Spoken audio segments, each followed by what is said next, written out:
Australian New Zealand soldiers came ashore here in the early hours of the 25th of April, 1915. Despite their bravery, they made little headway against a determined Turkish defence. The surviving Anzac forces, unable to achieve their objective, were evacuated from here by 20 December 1915. John Howard, Prime Minister of Australia. The Gallipoli Peninsula Peace Park is dedicated to the pursuit of peace, freedom and understanding.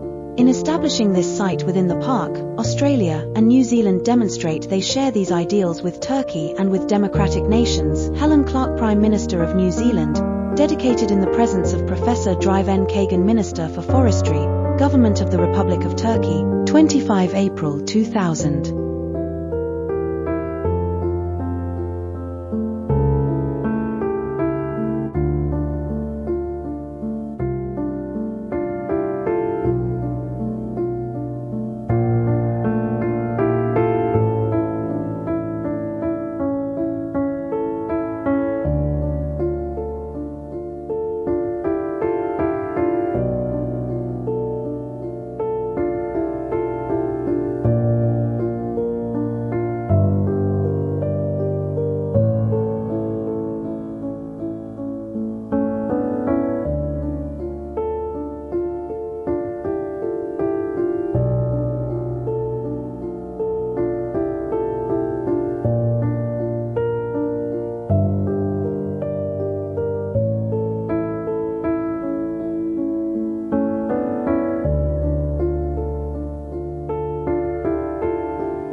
The phrase "Stop Passenger," a famous inscription from Necmettin Halil Onan's poem to a traveller located on the Gir Yolku monument in Kanakal. This inscription was carved into the hills on the Kilit Bahir Ridge to commemorate the sacrifice of the soldiers who fell in the Gallipoli campaign. Source of the poem. The article actually consists of the first lines of Necmettin Halil Onan's poem to a traveller. Historical context. The inscription on the monument is a tribute to the soldiers who lost their lives in the Gallipoli Wars.